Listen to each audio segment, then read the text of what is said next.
because a deer was attacked and eaten right next to her house by lynx. Ooh. Hello ladies and gentlemen, I just took a look to see if we got any mail today, and while I was doing that I saw something up here. Let me show you this. See, those screws or nails are coming out of the roof, and there's another one, there's one over here coming out. This shed is ours. It's on the other side of the road. This land isn't ours, we're renting the land, but the shed is ours. And I'm a little bit afraid that those roof tiles are gonna come off next time it storms. So we're gonna have to do something about that. Hammer, ladder, and nail them back, and maybe put some extra screws in there for safety. But yeah, it's about to rain, as you can see. Frida and I are going on a little walk, because if the weather is nice, why don't go for a walk? Well, at least it's warm-ish. Yes, this is the warmest it has been since winter. Today it has been 11 degrees. And earlier we even heard a little bit of thunder. You can actually see that in the previous vlog, because we were recording this one right after that one. We also heard the birds. Yes. We think the cranes are... Well, I've seen some cranes already. Yeah. Which is a sure spring sign. Here's a picture of them. These cranes are here in Sweden during the summer periods, but during the winter they fly back to Africa and then they live over there. But during the summer they have their children here in the Swedish forests, and they are beautiful. They're amazing. People love seeing them because that means spring is coming. Yeah. Yeah. And I have never seen as many cranes as in this area. There's even a town in Sweden called Tranås, which is trana is crane in Swedish. So you'd think their symbol is a crane.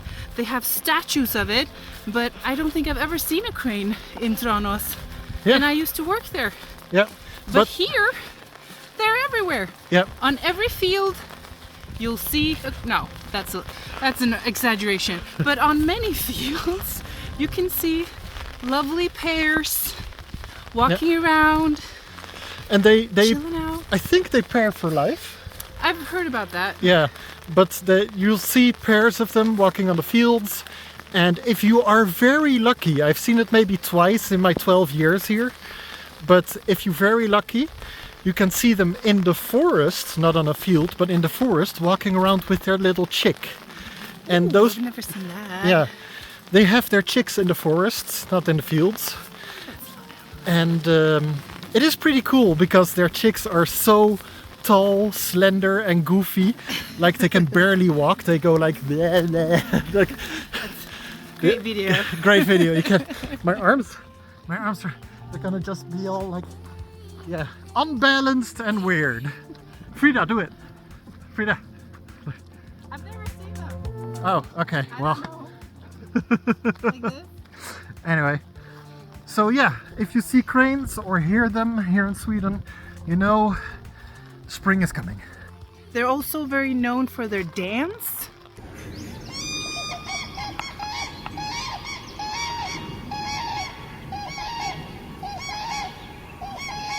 So the crane dance Yep.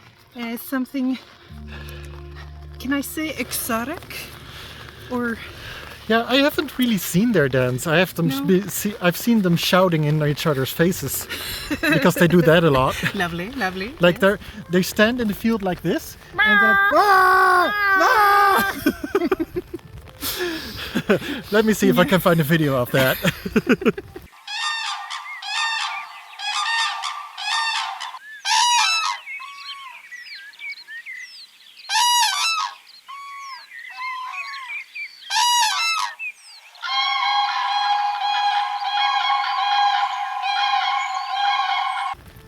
What, you don't think we look like cranes?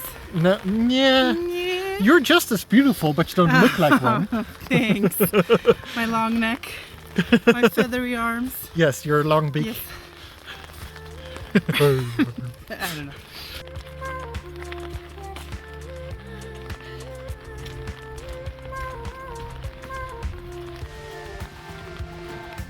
We've changed sides! Something that's been interesting around here, you may have heard it in a couple of my vlogs of my mom, and we have tried filming them, but the population of lynx has been growing here, and it's pretty cool because lynx usually weren't really around here, but nowadays there seems to be a lot of them. One of my colleagues actually showed me a couple of pictures because a deer was attacked and eaten right next to her house by lynx. Ooh. Which is very interesting because usually lynx are very scared of people, and for them to kill an animal right next to somebody's house is interesting. Hungry? Probably. But yeah, so population of lynx is growing. And what's happening? Uneven floor, sorry. Lynx growing. Yes, population of lynx is growing.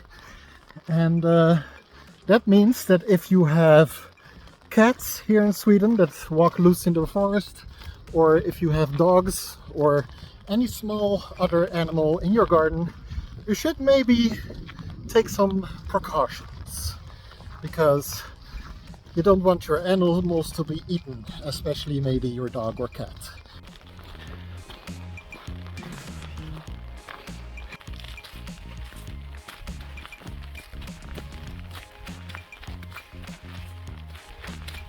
So, Frida, a question for you. Yes.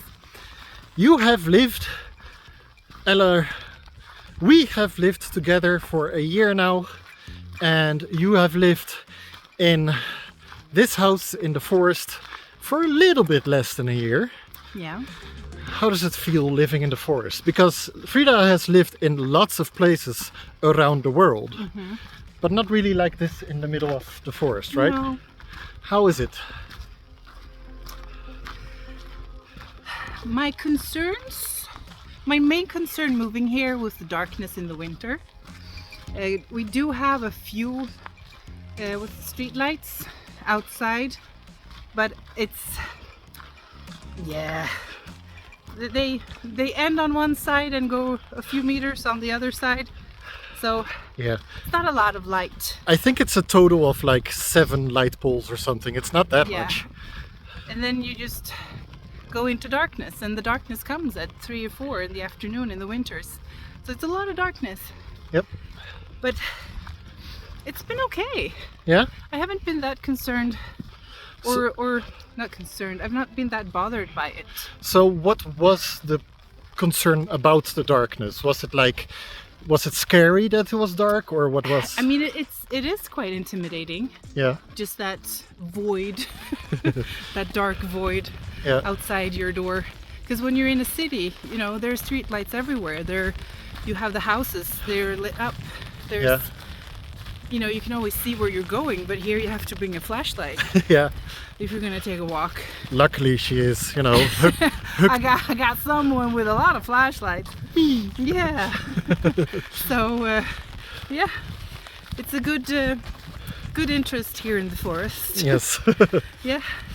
Anything else that was different than you thought when you moved into the forest here with me? Well, it's far from a city. Yeah. So I think it was more the commuting thing that was also a little bit of a worry, especially to work.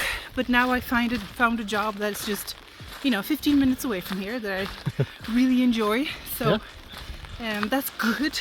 It's still the stores in general, picking Yeah. up packages, things like that. That is a little bit.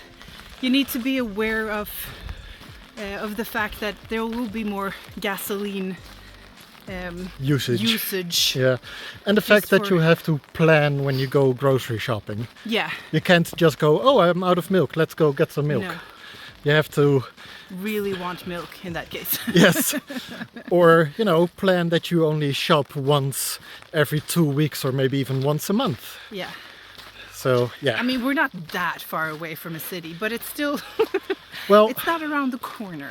yeah, and since we're like working and then most of your time goes to working and then you're doing stuff at home, if you then have to drive half an hour into the city just to go shopping and then half an hour back, it takes a lot of time. Yeah. And that makes it that, yes, it is only half an hour drive. But everything together, driving there and back is an hour. Yeah. And then shopping itself might take 1 to 2 hours. You're out 4 hours that day, Yeah. just if you want to go shopping. Yeah. So you really have to plan it. It's not an easy or fast thing. No. Yeah. Yeah. So that was a change for you, I guess.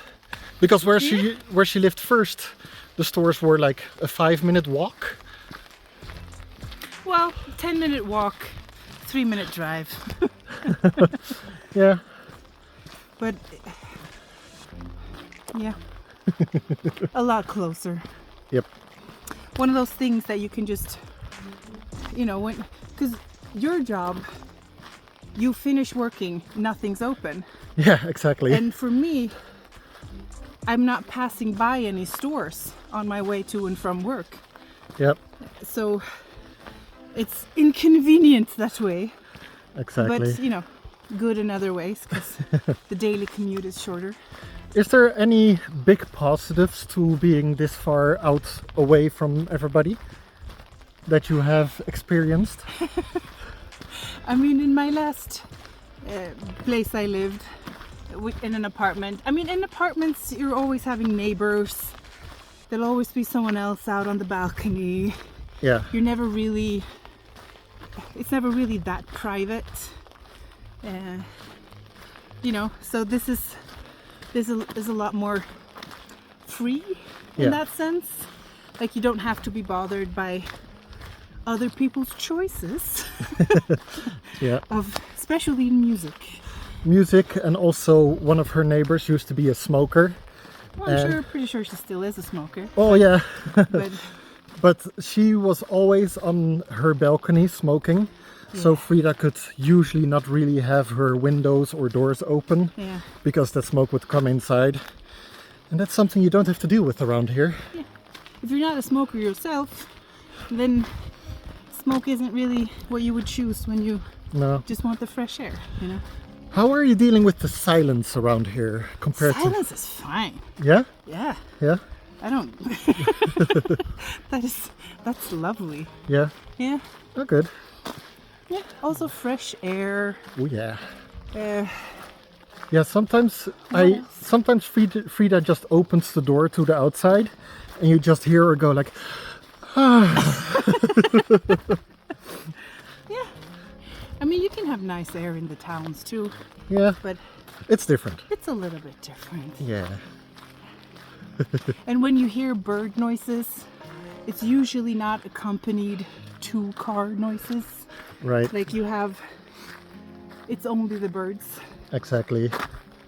So, yeah. Well, this was a conversation with Frida while walking and talking. The walk talk. The walk talk. I hope you all enjoyed it. Hey, how about in the comments if you have any specific questions for Frida? Because she's an interesting woman. She is, of course, Swedish, and you guys are interested in Sweden. But she has also lived all around the world. And she is attached to this dude. So comment with questions for Frida, and we'll make that into a vlog too. Ooh, a Q&A. A Q&A with Frida. Oh dear. Yeah. All right, are you ready for the Q&A? Yeah. Yeah, okay, cool. See you all next time, people. Bye. Subscribe and like. Of course. Thanks for watching, guys. See you in the next vlog. And don't forget to subscribe.